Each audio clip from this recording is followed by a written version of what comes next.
Hello everyone, welcome back to our YouTube channel ADR nursing classes. ADR nursing classes में एक बार फिर से आपका स्वागत है। आज का हमारा टॉपिक रहेगा शॉक। क्या रहेगा दोस्तों? शॉक। शॉक में अपन एनाफाइलेटिक शॉक पढ़ेंगे, सेप्टिक शॉक पढ़ेंगे और हाइपोवोलेमिक शॉक पढ़ेंगे, जो एग्जाम की दृष्टि से बहुत इंपॉर्टेंट टॉपिक है।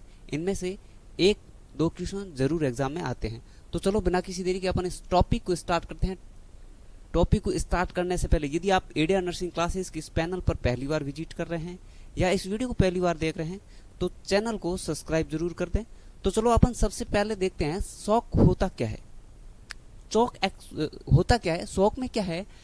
अपना acute circulatory failure, acute circulatory failure causing इनएडिक्वेट tissue perfusion and oxygen delivery. क्या है? जो सर्कुलेटरी सिस्टम है वो फेल हो जाता है और जहाँ टिश्यू को ऑक्सीजन डिलीवरी होनी चाहिए वो नहीं हो पाती है। प्रॉपर न्यूट्रिएंट टिश्यू तक नहीं पहुंच पाते हैं, सेल तक नहीं पहुंच पाते हैं। इनके बाद जो कंडीशन अपेयर होती है उसको अपन बोलते हैं शॉक। शॉक में क्या है? सेलुलर हाइपोक्सिया होता है। जो सर्कुलेटरी सिस्टम है वो फेल होने के बाद क्या है? सेलुलर हाइपोक्सिया होता है। सेलुलर हाइपोक्सिया से क्या है? ऑर्गन डिस्फंक्शन होता है, ये लेटर स्टेज है। और पॉसिबल में भी मल्टी ऑर्गन फेलियर। यदि ट्रीटमेंट नहीं मिल पाया तो क्या है? बाद में मल्टी ऑर्गन फेलियर हो सकते हैं, बॉडी की सारे ऑर्गन फेल हो सकते हैं। Early recognisation and treatment are critical. हमेशा अर्ली स्टेज में पेशेंट का शॉक रिकॉग्नाइज कर लेते हैं तो वो एक अर्ली ट्रीटमेंट करने में आपको हेल्पफुल होती है। टाइप का आपको ध्यान होना जरूरी है। तो हमेशा शॉक को अर्ली रिकॉग्नाइज करें और ट्रीटमेंट भी अर्ली एज पॉसिबल करना चाहिए। हमेशा याद रखें परफ्यूजन डिक्रीज होता है। क्या है? ऑक्सीजन डिलीवरी डिक्रीज हो गई। भाई प्रॉपर फ्लूइड पहुंच ही नहीं पाएगा तो ऑक्सीजन कहाँ से जाएगी? जाएगी नहीं। तो ऑक्सीजन डिलीवरी डिक्रीज हो जाती है और ऑर्गन धीरे धीरे क्या है? डैमेज हो जाते हैं, क्योंकि वहां सेल ही डैमेज होगी तो ऑर्गन डैमेज होना ही है। ठीक है, तो ये है अपना शॉक। अब देखते हैं major types of shock. Major types of shock. Shock कितने प्रकार के होते हैं? एक शॉक होता है हाइपोवोलेमिक शॉक। क्या है? Hypovolemic shock. इसमें क्या होता है?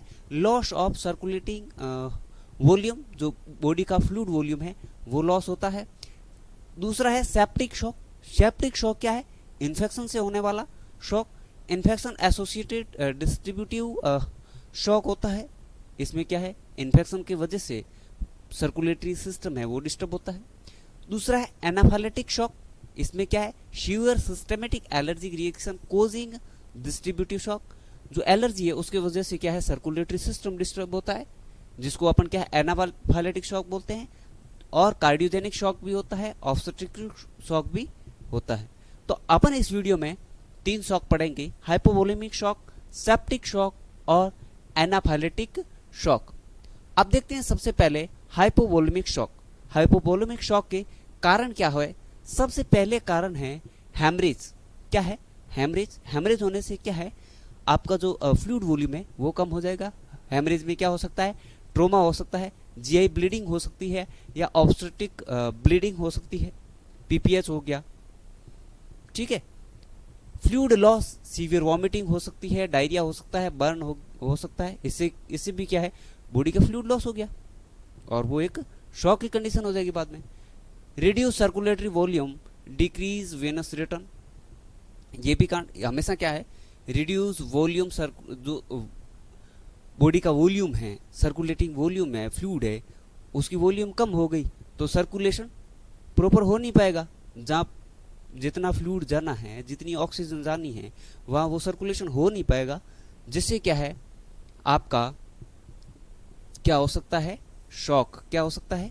शॉक की कंडीशन हो सकती है। हमेशा ध्यान रखें मेन प्रॉब्लम क्या हो सकती है? इनएडिक्वेट प्रीलोड, देन क्या है? Cardiac output. जो प्रीलोड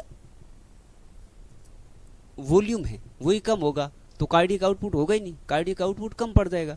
कम पड़ जाएगा तो क्या है? सर्कुलेशन डिस्टर्ब हो गई। सर्कुलेशन डिस्टर्ब हो गई तो परफ्यूजन डिक्रीज हो गया, हो जाएगा। परफ्यूजन डिक्रीज हो गया तो ऑक्सीजन की कमी हो जाएगी और सेल डेथ होनी स्टार्ट हो जाएगी। सेल डेथ होगी तो वो वहाँ के टिश्यू ग्रुप डेथ हो गया, टिश्यू ग्रुप डेथ हो गया, तो फिर ऑर्गन डैमेज होना तय है। तो ये होता है अपना हाइपोवोलेमिक शॉक। अब देखते हैं हाइपोवोलेमिक शॉक के आपको साइन एंड सिम्टम क्या देखने को मिल सकते हैं।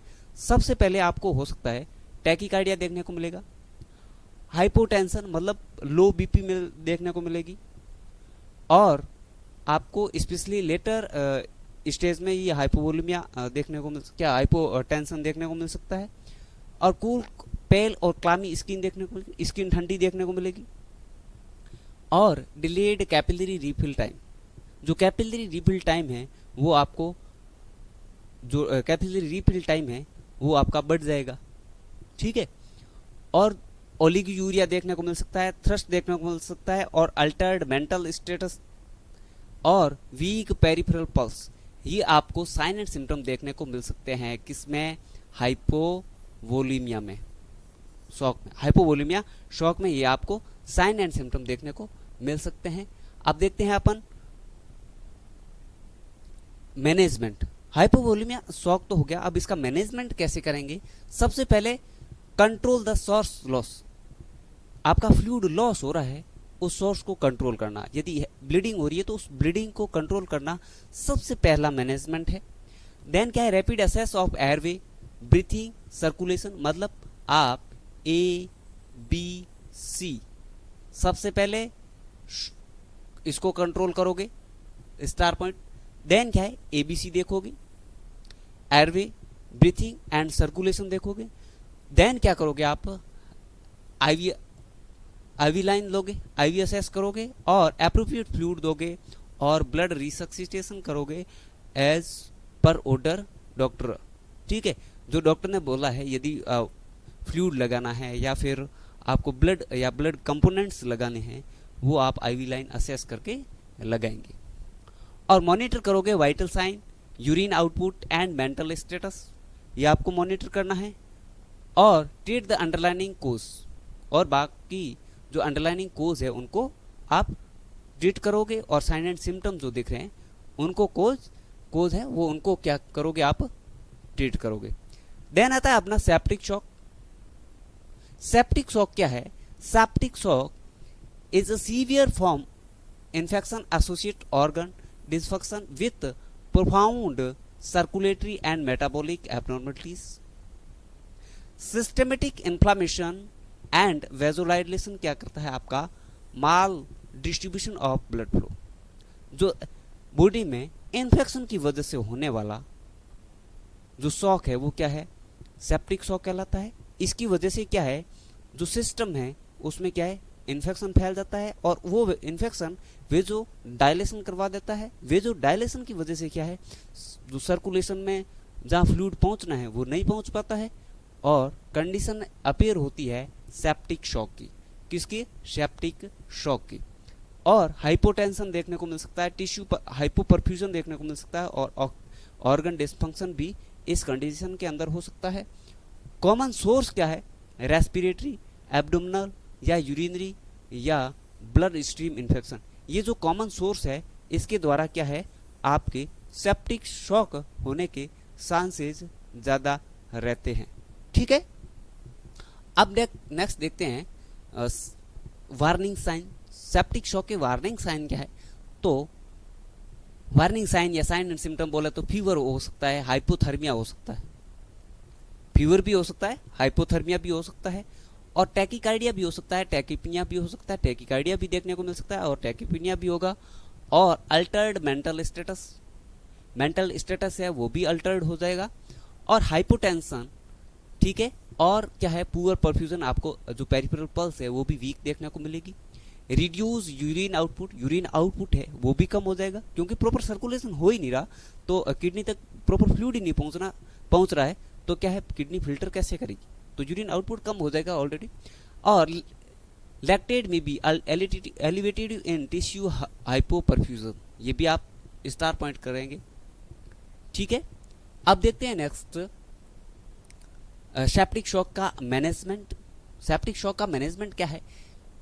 अर्ली, हमेशा recognise early and obtained culture as appropriate without delaying treatment. हमेशा प्रॉपर ट्रीटमेंट का मैनेजमेंट करते हुए आप पेशेंट को शॉक, यदि ऐसा आसान से लगे कि ये सेप्टिक शॉक का पेशेंट हो सकता है, तो उसको अर्ली रिकॉग्नाइज करें, कल्चर करवाएं, उसके अनुसार एंटीबायोटिक्स आप चूज करें एज ए डॉक्टर, ठीक है, और प्रॉपर मैनेजमेंट करें, और prompt antimicrobial therapy when sepsis is suspected according to protocol. और हॉस्पिटल प्रोटोकॉल के अनुसार पेशेंट का कल्चर करवाना है और उस शॉक को बचाना है जो इन्फेक्शन की वजह से हो रहा है।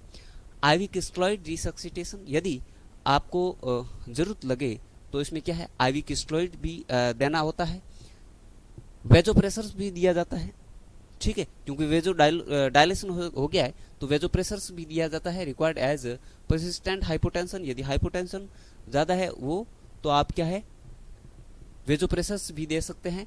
Identify and control the source of infection, यदि इन्फेक्शन का जो सोर्स है उसको कंट्रोल करना होता है, ठीक है। वो कंट्रोल कैसे करोगे आप, कल्चर करवा के, ठीक है, ताकि उसका अपन अच्छा एंटीबायोटिक चूज कर सकते हैं। ये है अपना सेप्टिक शॉक का मैनेजमेंट। अब देखते हैं एनाफाइलेटिक शॉक, जो कि एक लाइफ थ्रेटनिंग कंडीशन होती है। Severe and life threatening systematic hypersensitivity reaction called as anaphylactic shock, ठीक है। Severe and life threatening systematic hypersensitivity reaction क्या करेगी, आपके ब्लड प्रेशर को डाउन कर देगी, सर्कुलेशन को डिस्टर्ब कर देगी, जिससे क्या है, जो शॉक उत्पन्न होगा उसको अपन बोलेंगे एनाफाइलेटिक शॉक। इसको ट्रिगर कौन कर सकता है, ये कौन से कारण है जिससे क्या है एनाफाइलेटिक शॉक हो सकता है, तो आपके फूड से हो सकता है, मेडिकेशन से हो सकता है, इंसेक्ट जो आपके बाहरी कोई जीव खा गया है, यदि किसी ने काट लिया है, मधुमक्खी ने काट लिया, तो भी एनाफिलेटिक रिएक्शन हो सकती है और पेशेंट शॉक में जा सकता है। एंड लेटेक्स एंड अदर, जो आपका लेटेक्स आता है रबर, उससे भी आपके रिएक्शन हो सकती है। अदर बहुत से कारण हैं जिससे रिएक्शन हो सकती है। रिएक्शन से क्या है, उसका यदि प्रॉपर टाइम पे ट्रीटमेंट नहीं किया जाए तो पेशेंट एनाफाइलेटिक शॉक में चला जाता है।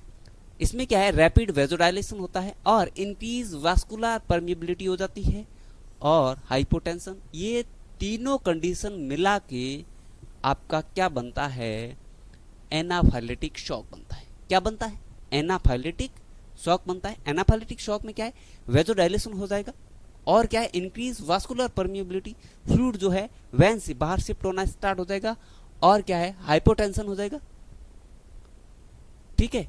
आपने देखा होगा जब भी पेशेंट की रिएक्शन होती है तो उस शरीर में या तो स्वेल एडिमा स्टार्ट हो जाती है या उसके सकते स्टार्ट हो जाते हैं, वहां एडिमा स्टार्ट हो जाती है।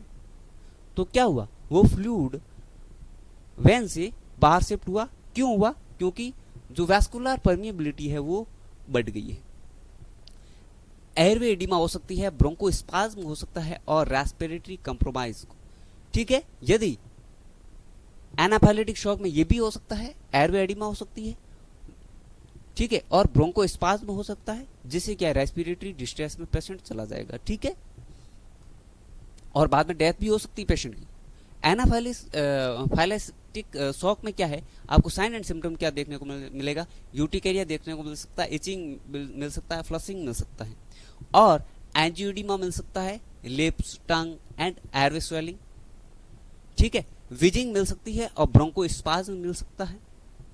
और क्या हो सकता है, डिस्पनिया, स्टेरॉयड एयर हाइपोक्सिमिया देखने को मिल सकता है, हाइपोटेंशन देखने को मिल सकता है, डिजीनेस मिल सकती है, कोलैप्स देखने को मिल सकता है, जीआई सिम्टम में भी ऑक्योर, पेट दर्द भी हो सकता है, ठीक है, जीआई सिम्टम भी आपको देखने को मिल सकता है। कई बार पेशेंट को डायरिया भी हो जाता है, किससे, इससे आपके एनाफाइलेटिक रिएक्शन की वजह से, ठीक है। तो ये है अपने एनाफाइलेक्सिस शॉक के साइन एंड सिम्टम। अब देखते हैं मैनेजमेंट। सबसे पहले आप IM इफिनेफ्रिन बोले तो ADR, ठीक है, adrenaline is first line treatment of anaphylaxis shock. Anaphylactic reaction या एनाफाइलेटिक शॉक में सबसे फर्स्ट लाइन ट्रीटमेंट है इफिनेफ्रिन IM, ठीक है, यदि आईवी एस्टेब्लिश नहीं किया गया उससे पहले आईएम ये इंजेक्शन देना, आप इफिनेफ्रिन दे दोगे तो आप पेशेंट को उस शॉक में जाने से, उस कंडीशन में जाने से बचा सकते हो जो लाइफ थ्रेटनिंग कंडीशन होती है। क्या है? जो लाइफ थ्रेटनिंग कंडीशन होती है उससे आप बचा सकते हैं। ठीक है। जे problem in the appropriate IM site according to protocol, हमेशा फर्स्ट लाइन में आप इसको आईएम इंजेक्शन दें। अपन ये फर्स्ट लाइन मैनेजमेंट देखते हैं। ऐसा नहीं है कि इसको तो अपन आईवी भी देख सकते हैं, ऐसे आईवी लगा दिया, नहीं प्रो, अपन क्या है फर्स्ट लाइन ट्रीटमेंट देख सकते हैं, दे रहे हैं। ठीक है। और call for emergency help assess ABC, और कॉल करते हैं इमरजेंसी को और एबीसी को असेस करना है। एयरवे सपोर्ट करना है, ऑक्सीजन, आईवी फ्लूइड। अब देखो यहाँ से आपने इमरजेंसी कॉल कर दी, अब ये सपोर्ट आ गया। ठीक है। इसमें क्या आप आईवी लाइन ले लो और बाद में अपन क्या है रिपीट इपिनेफ्रिन को रिपीट भी कर सकते हैं और फास्ट एक्शन भी करवा सकते हैं आईवी से। ठीक है। और अपने एडीआर नर्सिंग क्लासेस का नाम भी इस एडीआर से ही पड़ा है। ठीक है। ये फर्स्ट 3 अक्षर यहाँ से लिए गए हैं एडीआर नर्सिंग क्लासेस से। अब देखते हैं शॉक कॉमन असेसमेंट। शॉक अपन तीनों शॉक पढ़ लिए। अब शॉक में आप कॉमन असेसमेंट क्या करोगे जो तीनों में कंपलसरी है। एयरवे, ब्रीथिंग, सर्कुलेशन, जो एबीसी है सबसे पहले ये असेस करोगे। देन क्या है मेंटल स्टेटस देखोगे, उसकी मानसिक स्थिति देखोगे, स्किन टेम्परेचर देखो, परफ्यूजन देखोगे, कैपिलरी रिफिल टाइम देखोगे और पेरिफेरल पल्स भी देखोगे, यूरिन आउटपुट देखोगे और वाइटल साइन की ट्रेंड को भी आप देखोगे कि पल्स स्थिर है या नहीं है, या टैकीकार्डियम जारी है, ब्रेडिकार्डियम जारी है, या फिर जो SpO2 है बार बार डाउन हो रहा है या स्थिर है। इस ट्रेंड को भी आपको देखना है। ये कॉमन असेस है जो आपके ऑल टाइप्स ऑफ शॉक में आपको असेस करना है, मॉनिटर करना है। ठीक है। अब नेक्स्ट देखेंगे अपन nursing priorities. As a nursing officer आपका क्या कर्तव्य है? तो सबसे पहले रिकॉग्नाइज शॉक अर्ली, शॉक को अर्ली आप पहचानें। और क्या है maintain airway and support breathing, airway को मेंटेन करना है और ब्रीथिंग को सपोर्ट करना है। प्रोवाइड ऑक्सीजन व्हेन इंडिकेटेड, यदि SpO2 डाउन हो रहा है तो आपको ऑक्सीजन थेरेपी देनी है। एस्टेब्लिश आईवी असेस, आप आईवी लाइन को असेस करना है, उसको मेंटेन करना है। और monitor blood pressure, heart rate and respiratory rate and SpO2 temperature and urine output, इनको भी आपको मॉनिटर करना है ताकि आप असेस कर पाएं कि सर्कुलेशन प्रॉपर हो रहा है या नहीं हो रहा है। Prepare prescribe fluid, blood products, antibiotics and vasopressors, epinephrine depending on type, यदि और डॉक्टर के ऑर्डर के अनुसार आपको आईवी फ्लूइड प्रोवाइड करना है पेशेंट को, ब्लड कंपोनेंट प्रोवाइड करने हैं। ठीक है। और आईवी एंटीबायोटिक्स, वेजोप्रेसर्स, ये अकॉर्डिंग टू डॉक्टर ऑर्डर आपको पेशेंट को देने हैं। तो ये आपकी रेस्पॉन्सिबिलिटी है। शॉक में आपको ये ध्यान रखना है। ठीक है। अब नेक्स्ट देखते हैं अपन हाइपोवोलेमिक शॉक, सेप्टिक शॉक और एनाफिलेक्टिक शॉक को कैसे अलग करें। हाइपोवोलेमिक शॉक में क्या है, वॉल्यूम लॉस होता है और कूल क्लामी और टैकीकार्डिया देखने को मिलता है। वही आपको सेप्टिक शॉक में क्या है, इन्फेक्शन प्लस वेजोडाइलेशन में भी वार्म स्किन अर्ली स्टेज में आपको गर्म स्किन देखने को मिल सकती है या फीवर देखने को मिल सकता है, बाद में हाइपोथर्मिया में होगा पेशेंट। एनाफिलेक्टिक शॉक में क्या है, एलर्जी होगी, यूटिकेरिया और एंजियोएडिमा देखने को मिल सकती है और ब्रोंकोस्पाज्म और हाइपोटेंशन देखने को मिल सकता है। और ये हमेशा ध्यान रखें प्रोग्रेसिव स्थिति में ये क्या है, ऑर्गन डिस्फंक्शन भी करवा सकता है। क्या है, ऑर्गन डिस्फंक्शन भी हो सकता है। यदि आपने इस कंडीशन को ध्यान में नहीं रखा तो बाद में क्या है, पेशेंट के ऑर्गन है वो भी खराब हो जाएंगे, फेलियर हो जाएंगे और पेशेंट मल्टीपल ऑर्गन फेलियर में चला जाएगा। हम ध्यान रखें हाइपोवोल्यूमिया, इसमें क्या है, रिप्लेस वॉल्यूम, भाई वो तो अपने देखे उसको कैसे अलग करते हैं। अब देखते हैं हाइपोवोल्यूमिया है तो उसमें क्या है, रिप्लेस वॉल्यूम और कंट्रोल लॉस, यदि फ्लूइड लॉस हो रहा है उसको कंट्रोल करना है। और सेप्टिक शॉक में क्या है, एंटीबायोटिक्स देनी है, फ्लूइड देना है और सोर्स कंट्रोल को करना है और वेजोप्रेसर्स इफ नीडेड, यदि नीड है तो वेजोप्रेसर्स देने हैं। और एनाफिलेक्टिक शॉक में क्या है, इपिनेफ्रिन फर्स्ट लाइन ट्रीटमेंट है, ध्यान रखना है। और do not delay definitive treatment will waiting for all test result, हमेशा टेस्ट के रिजल्ट का वेट नहीं करना है, उससे पहले पेशेंट का आप जो फर्स्ट लाइन ट्रीटमेंट कर सकते हैं वो आपको जल्दी करना है। अब देखते हैं अपन कॉम्प्लिकेशन ऑफ शॉक। शॉक के क्या कॉम्प्लिकेशन हो सकते हैं? तो शॉक के कॉम्प्लिकेशन हो सकते हैं, एक्यूट किडनी इंजरी हो सकती है, किडनी की इंजरी हो सकती है, और acute respiratory failure, patient respiratory failure में भी जा सकता है, और Altered mental status and encephalopathy भी हो सकती है, और मेटाबॉलिक एसिडोसिस भी हो सकता है, और कोगुलोपैथी हो सकती है, और मल्टीपल ऑर्गन डिस्फंक्शन हो सकता है, और एंड स्टेज आपकी पेशेंट की डेथ भी हो सकती है। तो हमेशा ऐसी कंडीशन में आपको प्रिपेयर रहना है। अब देखते हैं रैपिड डिवीजन में आपको हमेशा हाइपोवोलेमिक आए तो वॉल्यूम गॉन हो जाएगा, सेप्टिक आए तो इन्फेक्शन प्लस वेजोडाइलेशन हो जाएगा, और एनाफाइलेटिस क्या है, एलर्जी प्लस एयरवे और बीपी प्रॉब्लम हो जाएगी, और फर्स्ट लाइन ड्रग एनाफाइलेसिस में इफिनेफ्रिन। और हमेशा जाकर शॉक में प्रायोरिटी किसको दोगे, यहाँ से एग्जाम में क्वेश्चन आते हैं कि शॉक में आप किसी प्रायोरिटी दोगे, तो आपको 4 ऑप्शन डाल दिया, उसमें आपको हमेशा ABC और रिस्टोर परफ्यूजन को प्रायोरिटी देनी है, उसको ही राइट कर देना है। अब देख लेते हैं अपन कॉम्पिटिटिव एग्जाम में आने वाले MCQs को, कैसे MCQs आते हैं। वन लाइनर आपको डायरेक्ट क्वेश्चन आ सकते हैं। हेमरेज कॉमनली कोज क्या करेगा, तो आप लिख दोगे हाइपोवोलेमिक शॉक, और सीवियर इन्फेक्शन कैन कोज क्या करेगा, सेप्टिक शॉक, और फर्स्ट लाइन ड्रग फॉर एनाफाइलेसिस इफिनेफ्रिन, और कोज दे दिया यूटिकेरिया, वीजिंग और हाइपोटेंशन सजेस्ट किसमें, एनाफाइलेसिस में। मेजर प्रॉब्लम इन हाइपोवोलेमिया तो क्या है, रिड्यूस सर्कुलेटरी वॉल्यूम, क्या है, सर्कुलेटरी वॉल्यूम कम हो जाएगी। Septic shock required, septic shock में क्या है, rapid recognisation, antimicrobials and source control and perfusion support देखने आपको प्रोवाइड करना है। ठीक है, ये था अपना शॉक एंड इट्स टाइप। तो 3 टाइप अपन ने शॉक के पढ़े, septic shock, hypovolemic shock and anaphylactic shock. I hope ये क्लास आपको बहुत अच्छी लगी होगी। यदि अच्छी लगी है तो अपने क्लासमेट्स के साथ शेयर जरूर कर दें, और एडिया नर्सिंग क्लासेस को सपोर्ट जरूर कर दें। Thank you. मिलते हैं अपन एक नेक्स्ट क्लास में नेक्स्ट टॉपिक के साथ, तब तक के लिए जय हिंद।